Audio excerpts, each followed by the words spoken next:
गणेश जी का प्रिय और गुजराती का स्पेशल चूरमा लड्डू, फिर चाहे मेहमान हो, वार त्योहार, शादी, हर जगह में ये चूरमा लड्डू ज़रूर बनते हैं। तो आज वही मैं रेसिपी आप सबके लिए लेके आई हूँ। हर एक छोटी छोटी टिप्स आपके साथ में शेयर की है ताकि आपके लड्डू भी एकदम परफेक्ट और स्वादिष्ट बने कि मुंह में रखते ही ये घुल जाएंगे। तो चलिए आज की मज़ेदार रेसिपी शुरू करते हैं।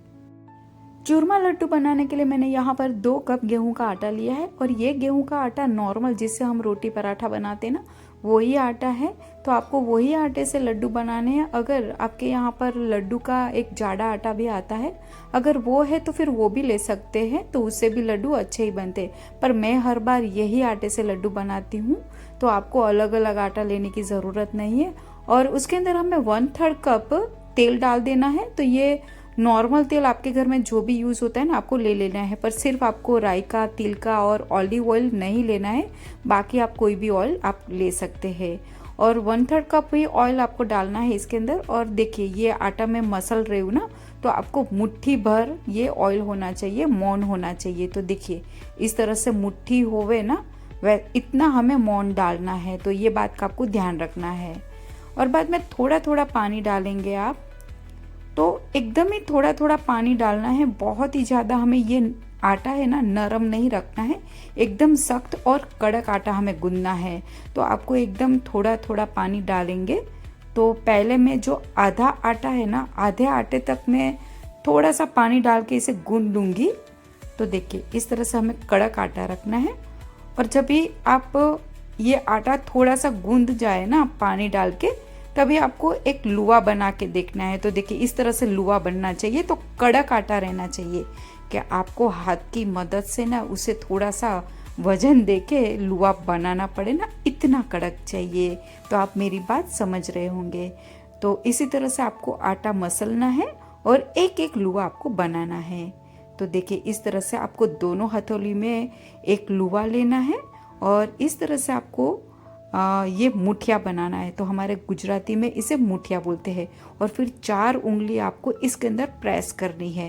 तो ऐसा करेंगे ना, तो जब भी हम मुठिया फ्राई करते हैं ना, तो अंदर तक ये फ्राई होता है। तो ये करना ज़रूरी है। तो इस तरह से आपको मुठिया बनाना है। तो देखिए अब ये जो आटा है ना, आपको अलग अलग सूखा आटा लगता होगा, तो आप देख सकते हैं। अब क्या करेंगे, थोड़ा सा पानी, समझो कि 1 चम्मच जितना पानी मैं इसके अंदर डालूंगी और वापस हमें आटे को मिक्स करना है। तो 1-1 चम्मच ही पानी आपको इसके अंदर डालना है। आटे को हमें मिक्स करना है, मसलना है। और उसमें मसलेंगे ना तो फिर एक एक लुआ आपका इसमें तैयार होगा। तो देखिए मैंने सिर्फ 1 से 1.5 चम्मच ही पानी मिलाया था ना, तो उसके अंदर से मेरा 2 लुआ बनेगा, 2 मुठिया बनेगा। तो इसी तरह से आपको वापस 1-1 2 चम्मच पानी डालना है। वापस आपको आटे को मसलना है, जमा करना है और फिर उसका मुठिया बनाना है। तो ये जो ट्रिक है ना, तरीका, ये आपको ध्यान रखना है फ्रेंड्स। एक साथ में आपको पानी नहीं डाल देना है। अगर आप नरम आटा गूंदेंगे ना, तो आपके लड्डू अच्छे नहीं बनेंगे। तो ये बात का आपको खास ध्यान रखना है। हो सके उतना हमें कड़क और सख्त आटा गूंदना है। तो देखिए इसी तरह से मैंने सारे मुठिया बना लिए हैं लड्डू के लिए। तो देखिए आप देख सकते हैं। अब सामने मैंने तेल भी गरम करने के लिए रख दिया है। तो एकदम धीमी आंच पे हमें तेल को गरम करने के लिए रख देना है। एकदम हल्का सा मैं आटा इसके अंदर डालूंगी। तो देखिए ये आटा एकदम लाइट बबल्स आ रहे हैं। बस इतना ही तेल हमें गरम चाहिए। और मैंने पहले भी आपको बताया है कि राई का तेल, तिल का तेल और ऑलिव ऑयल को छोड़ के आप और कोई भी तेल ले सकते हैं लड्डू के लिए। और इसके अंदर जब भी ये ऑयल हल्का सा गरम है ना, तभी बस हमें इसके अंदर ये मुठिया डाल देना है। तो जितना तेल के अंदर मुठिया आए ना, उतना आपको डाल देना है। और तेल भी आपको उतना लेना है कि ये जो मुठिया है ना, वो अंदर डूब सके। एकदम कम भी नहीं और बहुत ज़्यादा भी नहीं। और दूसरी बात आपको ये ध्यान रखनी है फ्रेंड्स कि ये मुठिया है ना, एक के ऊपर एक चिपक के नहीं रहने चाहिए। अगर है तो आपको चम्मच की मदद से इसे अलग अलग कर देना। तो देखिए इस तरह से अलग अलग होनी चाहिए। और धीमी आंच के ऊपर ही आपको 3-4 मिनट तक ये मुठिए को कुछ नहीं करना है, ऐसे ही इसे होने देना है। बाद में आपको 3 से 4 मिनट के बाद आपको दूसरी तरफ इसे पलटना है। तो देखिए एक मैं आपको बता देती हूँ कि नीचे जो हमने पहली बार जैसे पलटा ना तो नीचे लाइट एकदम लाइट क्रिस्पी हुआ है पर अभी वाइट है। तो उसे दूसरी तरफ भी हम होने देंगे 3-4 मिनट और बाद में फिर वापस आपको चम्मच के मदद से इसे पलट देना है। तो ऐसे आपको सिर्फ 2 से 3 बार ही करना है और इस तरह से आपको राउंड गोल भी घुमाना है। जब भी दोनों तरफ 3-4 मिनट हो जाए ना तभी आपको चम्मच की मदद से इसे गोल घुमाएंगे ना तेल के अंदर ही, तो ये अच्छे से ऊपर नीचे दोनों तरफ फ्राई होंगे। और जब भी ये 9-10 मिनट हो जाएंगे ना तभी ये लाइट ब्राउन आपको लगे ना, बस तो समझ लीजिए हमारी ये जो मुठिया है वो अंदर से भी बन गए हैं। तभी आपको बाहर निकाल देना है। अब मैं दूसरा मुठिया भी डाल दूंगी पर गैस की फ्लेम को आपको एकदम धीमा रखना है।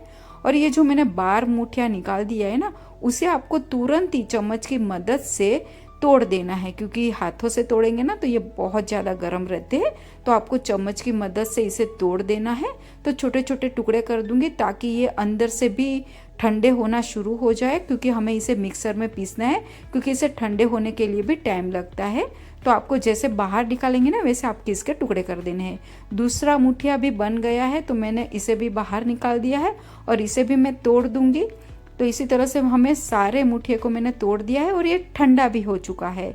जब ये ठंडा हो जाए ना तभी आपको हाथ की मदद से इसे इस तरह से मसल के इसे छोटे छोटे हो सके ना उतना छोटा छोटा चूरा कर देना है। तो क्या होगा, मिक्सर में जब हम पीसेंगे ना तो ये जल्दी से पीस जाएगी। तो आपको ये जो है मुठिया वो आपको छानने की ज़रूरत नहीं पड़ेगी। अब मैंने हो सके उतना चूरा कर दिया है और मिक्सर जार में इसे हमें आधा भरना है। बहुत ज़्यादा फुल मिक्सर जार में इसे नहीं भरना है फ्रेंड्स। अगर फुल भरेंगे ना तो फिर ये अच्छे से पीसेगा नहीं, आधा ही भरना है और इसे मिक्सर में हमें पीस लेना है। तो आपको पल्स मोड में इसे पीसना है, तो चालू बंद करके इसे पीसना है। और एक बात दूसरी आपको ध्यान रखनी है कि ये जो मुठिया हमने रखा था ना चूरा करके वो ठंडा होना चाहिए। अगर गरम गरम पीसेंगे ना तो फिर उसका जो हीट है ना वो मिक्सर के अंदर जमा होएगी और ये जो चूरा है ना वो चिपक जाएगा तो आटे जैसा हो जाएगा, तो भी जो हमारे लड्डू है ना वो अच्छे नहीं बनेंगे। तो देखिए आप देख सकते हैं मैंने ठंडा जब भी हुआ ना तब भी पीसा, तो आप देख सकते हैं एकदम दानेदार हमारा ये मिश्रण बना है। तो इसे छानने की भी ज़रूरत नहीं पड़ेगी। एक एक चीज़ हमारी अच्छे से पीस गई है। तो सारा मैंने इसी तरह से लड्डू का जो मिश्रण है मैंने पीस लिया है। तो इसी तरह से आपको बस ये छोटी छोटी बातों को आपको ध्यान में रखना है, तो लड्डू आपके बहुत परफेक्ट बनेंगे।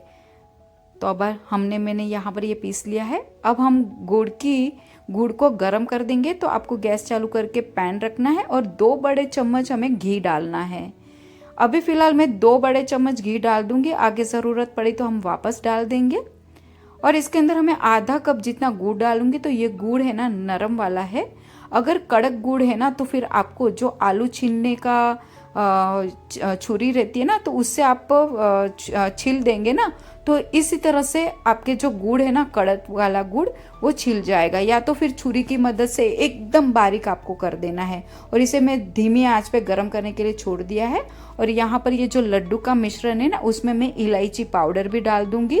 अगर आपको पसंद है ना तो इसमें जायफल पाउडर ज़रूर डालिएगा फ्रेंड्स। तो ये लड्डू में जायफल पाउडर तो लड्डू की जान है, पर मेरे घर में मेरे बच्चों को जायफल नहीं पसंद है ना तो मैंने नहीं डाला है, सिर्फ इलायची पाउडर डाला है। इसके अंदर आप काजू बादाम भी बारीक टुकड़े करके भी डाल सकते हैं, किशमिश भी डाल सकते हैं, तो भी बहुत बढ़िया लगेगा। पर ये हमारे जो सिंपल तरीका है ना, हमारे जो एकदम पुरानी पद्धति है ना, तो वही तरीके से मैं आपको ये लड्डू की रेसिपी शेयर कर रही हूँ। अब यहाँ पर मैं धीमी गैस के ऊपर हमें ये जो गुड़ है ना इसे पिघलाना है। अगर कड़क गुड़ रहेगा ना तो उसे पिघलने के लिए थोड़ा सा टाइम लगेगा, तो धीमी गैस के ऊपर हमें इसे पिघलाना है। ये नरम गुड़ है ना तो ये फटाफट पिघल जाता है, तो हमें सिर्फ ये नरम गुड़ को गर्म ही करना रहता है। पर जो कड़क गुड़ रहेगा ना तो उसे हमें एकदम लिक्विड फॉर्म में लाने के लिए धीमी आंच पे इसे पिघलाना है। तो आपको वहाँ तक पिघलाना है कि ये लिक्विड फॉर्म में हो जाए बस, तो वहाँ तक आपको गुड़ को पिघला देना है। और दूसरी बात आपको ये ध्यान रखनी है कि गुड़ की हमें चाशनी कड़क नहीं करना है। जिस तरह से हम चिक्की का गुड़ कैसे तैयार करते हैं वैसे आपको कड़क नहीं करना है, इसे उबालना नहीं है। तो ये बात की भी आपको ध्यान रखना है। तो देखिए इस तरह से लिक्विड हो जाए ना जब ये गुड़ हमारा, बस, और आपको आप देख रहे होंगे हल्के हल्के एक दो बबल्स दिख रहे होंगे, तो समझो हमारा ये जो गुड़ है ना अच्छे से गर्म हो चुका है और ये एकदम पिघल जाना चाहिए। बस वहां तक ही आपको गर्म करना है। तो ये जो गुड़ का कच्चापन आपको लगेगा ना तो वो खत्म हो जाएगा। बस अभी गैस की फ्लेम को आपको बंद कर देना है और ये गरम गरम गुड़ ये हमने जो लड्डू का मिश्रण तैयार किया है ना उसके अंदर डाल देना है। तो गरम गरम ही आपको डाल देना है, बिल्कुल आपको ये नहीं करना है, ठंडा नहीं करना है, गरम गरम ही डाल देंगे। थोड़ा सा ये पैन में है तो मैं थोड़ा सा लड्डू का मिश्रण डाल देंगे ना तो जो भी गुड़ की चाशनी है ना वो गुड़ इसके अंदर आ जाएगा। और अब आपको हाथ बिल्कुल नहीं डालना है क्योंकि ये गुड़ बहुत ज़्यादा गर्म रहता है। तो आपको चम्मच की मदद से इसे फटाफट हमें मिक्स करना है, बिल्कुल आपको टाइम नहीं लगाना है, गरम गरम में इसे मिक्स कर देना है। तो देखिए मैं इसे मिक्स कर रही हूँ। तो धीरे धीरे ठंडा भी हो जाएगा। जब भी ठंडा हो जाएगा ना तभी आपको हाथ की मदद से इसे अच्छे से मिक्स कर देना है। तो क्या होगा, ये जो गुड़ है ना अच्छे से हमारे लड्डू के मिश्रण में अच्छे से मिक्स हो जाएगा। तो यहाँ पर आपको चेक करना है, जब भी मिक्स करेंगे ना तो चेक करना है। तो ऐसे थोड़ा सा मिश्रण आपको हाथ में लेना है और ऐसे देखना है कि लड्डू बन रहा है कि नहीं। तो थोड़ा सा मुझे घी कम रहा है क्योंकि लड्डू नहीं बन रहा था, तो मैंने वापस एक बड़ी चम्मच घी को गर्म किया और इसके अंदर डाल दिया। और गुड़ भी अगर समझो आपको कम लग रहा है तो थोड़ा सा घी के साथ में गुड़ भी गर्म करके इसके अंदर डाल सकते हैं फ्रेंड। तो जैसा आपको मीठा पसंद है वैसे हिसाब से आपको गुड़ डाल देना है और सारी चीज़ों को हमें मिक्स कर देना है। अच्छे से गुड़ को ये मिश्रण में मिक्स करना है और फिर देखना है कि लड्डू बन रहा है कि नहीं। तो देखिए इस तरह से आपको थोड़ा सा आपको हाथ में लेना है और अभी बन रहा है। तो मैं वापस अभी घी नहीं डालूंगी और घी भी आपको सीजन के हिसाब से कम ज़्यादा मीन्स डाल सकते हैं क्योंकि गर्मी के सीजन में घी कम लगता है और ठंडी के सीजन में थोड़ा सा ज़्यादा घी डालेंगे ना तो भी कोई फर्क नहीं गिरता है। तो इसी तरह से आपको लड्डू बनाना है। तो हमारे गुजराती में हम इस तरह से लड्डू बनाते हैं और ये लड्डू के ऊपर इसकी जो जान है ना वो खसखस है।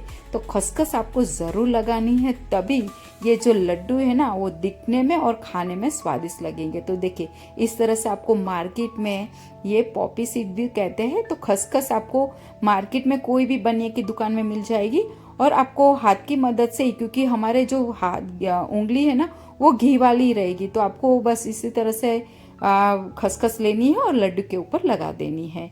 इसी तरह से आपको सारे लड्डू, जब ये गरम गरम रहेंगे ना, गरम मतलब आप हाथ लगा सकते हैं उतना ही गरम रहेगा, और फटाफट आपको इसे लड्डू के शेप में बना देना है। तो देखिए इस तरह से आपको हाथ में लेना है और 4 उंगली लड्डू के ऊपर ऐसे ऐसे घुमाना है। तो घुमाएंगे ना तो इस तरह से आपके लड्डू बन जाएंगे फ्रेंड्स। और अगर आपको इस तरह से नहीं आपको जम रहा है तो फिर आप गोल राउंड में भी लड्डू बना सकते हैं। तो वो तो एकदम सिंपल है, छोटे बच्चे भी बना सकते हैं। तो इसी तरह से आपको थोड़ा सा मिश्रण लेना है और लड्डू का मिश्रण लेना है और इसी तरह से आपको गोल राउंड बना देना है और इसके ऊपर आपको खसखस लगा देनी है। तो एकदम सिंपल तरीका है और बहुत इजी तरीका है लड्डू बनाने का। पर फ्रेंड्स इस तरह से आप बनाएंगे ना और छोटी छोटी बातों का आप ध्यान रखेंगे ना, सिर्फ इसमें आपको 2 चीज़ें बहुत ध्यान रखनी है कि जो हम लोग आटा गूंथते हैं ना वो कड़क आटा आपको गूंथना है और जब भी फ्राई करते हैं ना तो धीमी आंच पे आपको फ्राई करना है। तो आपके लड्डू बहुत एकदम परफेक्ट और मज़ेदार बनेंगे। और गुड़ की चाशनी को हमें एकदम कड़क नहीं करना है, उसे सिर्फ गर्म करना है। बस ये 3 चीज़ का आप ध्यान रखना है तो आपके लड्डू एकदम परफेक्ट बनेंगे। तो यहाँ पर मैंने सारे लड्डू बना दिए फ्रेंड्स। मैं आपको एक तोड़ के भी बताती हूँ तो आप देख सकते हैं। और ये लड्डू 8 से 10 दिन भी अच्छे रहेंगे। तो देखिए जिसके दांत नहीं है ना वो भी आसानी से मुंह में डालते ही एकदम घुल जाएगा, इतने सॉफ्ट और इतने स्वादिष्ट बनते हैं फ्रेंड्स। तो ये लड्डू एक बार आप ज़रूर बनाइए, बहुत टेस्टी बनते हैं। तो चलिए ये लड्डू बना के आप इंजॉय करिए। तो नई रेसिपी में वापस मिलेंगे, तब तक के लिए बाय बाय।